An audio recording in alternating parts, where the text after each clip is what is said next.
మన తెలుగు వారికి, మన తెలంగాణ, ఆంధ్ర వాళ్ళకి అందరికైనా సరే మొట్టమొదటి పండుగనే ఉగాది.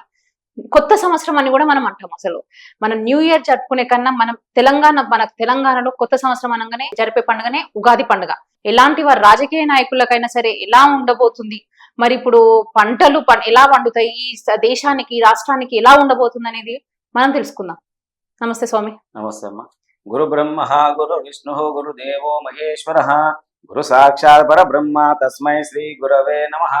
అఖండ మండలాకారం వ్యాప్తం ఏన చరాచరం తత్వం దర్శం ఏన తస్మై శ్రీ గురవే నమః. ఓం శ్రీ మహాగణపతిభ్యో నమః. ఓం మహాం శ్రీ మాత్రే నమః. ఉగాది ఇప్పుడు వచ్చి ఉగాది 30వ తారీఖు ఆదివారం వస్తుందమ్మా. శ్రీ విశ్వవసునామ సంవత్సరం. ఈ యొక్క సంవత్సరానికి రాజు అంటారు కదా ఇప్పుడు మన దేశానికి. రాజు సూర్యుడు అధిపతి, తర్వాత చంద్రుడు వచ్చేసి మంత్రి, ఆ తర్వాత సేనాధిపతి సూర్యుడు, రష్యాధిపతి శని. రాజు కనుక సూర్యుడు అయితే ఏముంటదంటే ఆ ఒక రాష్ట్రానికి కానీ ఒక దేశానికి కానీ సమృద్ధిగా ఉంటాయి పంటలు కానీ. తర్వాత ఎలాంటి ఇప్పుడు తప్పులు చేసే వాళ్ళకైతే ఇక బాగా ఉండదు ఈ సంవత్సరం. శిక్షలు అనుభవించాల్సిందే.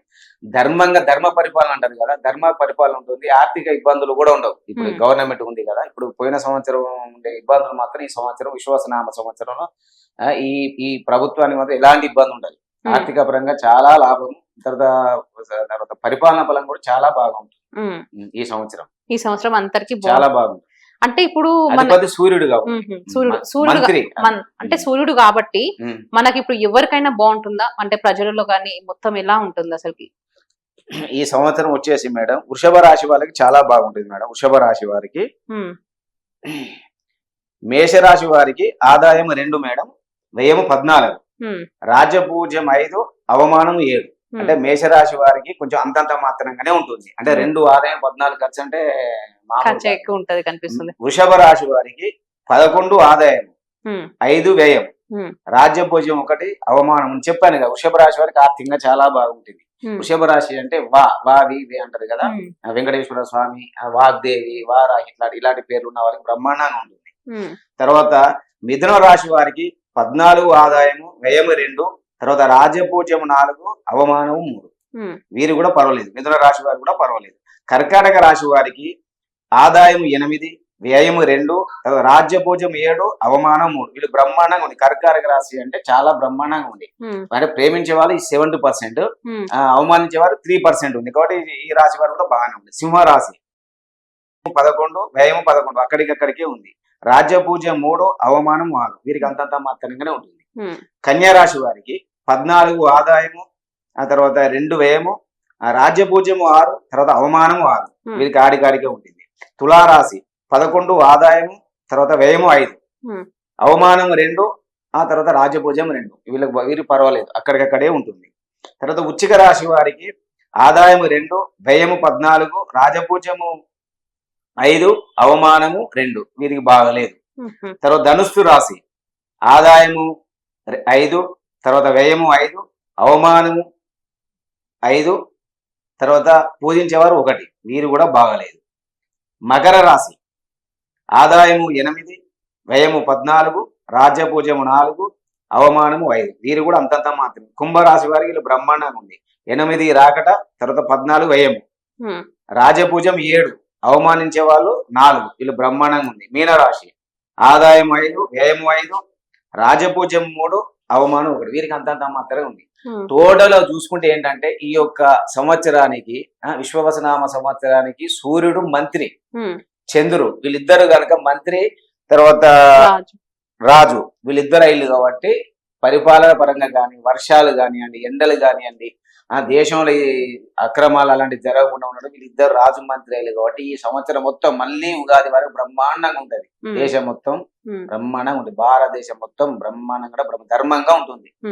ఇంతకుముందు 4% బాగుంది అనుకోండి, ఈ సంవత్సరం 8% బ్రహ్మాండంగా ఉంటుంది. మళ్ళీ ఉగాది వరకు ఇలాంటిది అది లేదు. అంటే వర్షాలు ఎలా ఉండబోతుంటాయి? వర్షాలు పర్వత ప్రాంతాల్లో 70%, మన భూమి పైన 3%, 30% పడుతుంది. ఇక్కడ పర్వత ప్రాంతాలు ఎక్కువ పడుతుంది. అంటే ఇప్పుడు రాజు సూర్యుడు అని కాబట్టి ప్రజలకు ఏ లోటు ఉండదు. అంటే అతి వర్షాలు లేవు, అతివృష్టి అనావృష్టి అనేది సూర్యుడు అంటోడు, సూర్య భగవానుడు అసలే ఇవ్వడు అలాంటిది. అతివృష్టి అనావృష్టి అనేది అసలే ఉండదు. అంటే ఇప్పుడు ఎలాంటి పంటలు పండించుకుంటే ఎలా బాగుంటాయి అన్నట్టు ఇప్పుడు ఉగాది అనేది ఎలా వచ్చిందంటే వేదాలను తస్కరిస్తాడు. విష్ణుమూర్తి వారాహ అవతారం ధరించి ఆ వేదాలను రక్షించి బ్రహ్మదేవుడికి అప్పగిస్తారంట. బ్రహ్మదేవుడికి అప్పగించాడు కాబట్టి ఆ రోజే మనం ఉగాదిగా చేసుకుంటాం. మన వేదాలు కాబట్టి ఆ రోజు దాన్ని ఉగాది అంటారు. కానీ మనము మన తెలంగాణలో ఉగాది అసలుకి ఏ సమయంలో కొంతమంది ఇదే సమయంలో చేస్తాము మేము పచ్చడి అనేది అని అంటారు. అంటే ఏ సమయంలో జరుపుకుంటే చాలా సూర్యుడు ఉదయించిన తర్వాతనే చేయాలి ఉగాది. అదే సూర్యుడు ఉదయించిన కొంతమంది 11, 12 అలాంటి సూర్యుడు ఎప్పుడైతే ఉదయించిండో అప్పటి నుంచి ఉగాది అనేది స్టార్ట్ అవుతుంది. ఎందుకంటే ఇది సూర్యకాల పంచాంగం అనేది. చంద్రకాల పంచాంగం అన్నప్పుడు ఏంటంటే అస్తమించినప్పుడు సూర్యుడు అస్తమి చంద్రకాల పంచాంగం. సూర్యకాల పంచాంగం అంటే సూర్యుడు ఉదయించినప్పుడే చేయాలి. అంటే ఈ అసలుకి ఉగాది పచ్చడిలో అసలుకి ఏవేవి ఎక్కువ అసలుకి పచ్చడి అనగానే గుర్తొచ్చేది ఉగాది పచ్చడి మనకి చాలా ఉంటాయి. అలా ఏంది అసలు పచ్చడి? చెరుకు అమ్మవారికి చాలా ఇష్టమైనది బెల్లం చెరుకుతో తయారైతే బెల్లం కదా. అమ్మవారు చెరుకు గడ పట్టుకొని ఉంటుంది కాబట్టి బెల్లం అంటే అమ్మవారికి చాలా ప్రీతి కాబట్టి తీపి పులుపు బెల్లము, తర్వాత చింతకాయ అంటారు కదా, చింతకాయ, తర్వాత వేప అమ్మవారికి ఇష్టమైంది వేప ఆకు అంటారు కదా. ఈ 3 కలిపి చేసేదాన్ని ఉగాది పచ్చడి అంటారు. తీపి పులుపు చేదు 3. అంటే ఇప్పుడు కొంతమంది రాష్ట్రాలకి ఇది బాగలేదు, కొన్ని రాష్ట్రాలు ఇలా బాగున్నాయి అని అంటున్నారు కదా. బాగలేని వాళ్ళ రాష్ట్రాలు ఏం చేస్తే మంచిగా ఉంటది? అసలుకి బాగలేని రాష్ట్రాలు ఏం లేదమ్మా. నిత్యము కొంతమంది దేవుని పోగలుగుతారు, కొంతమంది పోలేరు. నిత్యం ఎవరైతే సూర్య నమస్కారం చేస్తారో, ఎందుకంటే సూర్యుడు అధిపతి కాబట్టి ఈ సంవత్సరము విశ్వాసనామ సూర్యుడు అధిపతి కాబట్టి డైలీ సూర్య నమస్కారం ఎవరైతే చేస్తారో వారికి ఎలాంటి గ్రహ దోషాలున్నా కూడా సూర్య భగవంతు దయతోటి పోతాయి. ఈ ఓన్లీ విశ్వాసనామ సూర్య నమస్కారాలు చాలా శ్రేష్టమైనది. టెంపుల్ పోలేని వాళ్ళు సూర్య నమస్కారం కనుక చేశారంటే, అది కూడా సూర్యుడు బయటకు వచ్చే టైంలో కనుక ఇంత సూర్యుని కనుక ఆరికే వదిలి కనుక నమస్కారం చేస్తే ఎలాంటి పూజలు కూడా అవసరం లేదు. సూర్య నమస్కారాలు చాలా శ్రేష్టం. అయితే ఉగాది రోజు ఏ గుడికి వెళ్తే మంచిది? ఉగాది రోజా? ఈ సంవత్సరం ఉగాది ఎక్కువ విష్ణుమూర్తి అమ్మవారికి ఇష్టం. అమ్మవారు అంటే ఇప్పుడు పొడుగునామం కదా సూర్యనారాయణ మూర్తి, అలానే వెంకటేశ్వర స్వామి గాని, సుబ్రహ్మణ్య స్వామి గాని, గణపతి గాని, సూర్య దేవాలయం అమ్మవారి టెంపుల్స్ గాని. అమ్మవారి అంటే ఇప్పుడు కనకదుర్గ గాని, అష్టదశ శక్తి పీఠాలు ఏ అమ్మవారి టెంపుల్కి వెళ్ళినా కూడా చాలా శ్రేష్టం. అది మనం ఉపవాసం ఉండి పోవడం మంచిది. అంటే ఆ రోజు అదొక రోజు ఇలాంటి మంచి పని గాని ఉగాది రోజు కనుక ఈసారి కనుక మొదలు పెట్టేది ఉంటే ఇలాంటి లేకుండా ఆటంకం లేకుండా అలాంటి మంచి రోజు వచ్చింది సార్. ఎందుకంటే సూర్యుడు చంద్రుడు అని అట్లా రారు ఇప్పుడు. సూర్యుడు చంద్రుడు అంటే ఇప్పుడు ఈసారి శని మంత్రి, ఈసారి శని ఎక్కడ ఉంది అన్నట్టు? శని ఏ స్థాయిలో ఉంటే? రసాధిపతి శని అయ్యిండు. రసాలు అంటే తెలుసు కదా, పండ్లు వాటికి సంబంధించడానికి అధిపతి శని అయ్యిండు. పంటలు కొద్దిగా ఇబ్బంది పరంగా ఉంటుంది. పండ్లు ఉంటాయి కదా, కొద్దిగా ఇబ్బంది ఉంటుంది. అంటే పంటలకైతే ఏమి ఇబ్బంది? పంటలకు ఏమి ఇబ్బంది లేదు. ఎందుకంటే సూర్యుడు రాజు అయ్యాడు, మంత్రి చంద్రుడు అయ్యాడు. వీళ్ళిద్దరు ఎలాంటి ప్రజలకు ఇబ్బంది కలిగించే పనులు వీళ్ళు చేయరు. సూర్యుడు చేయడు, చంద్రుడు చేయడు. ప్రజలకు మేలు జరిగే పనులు చేస్తారు.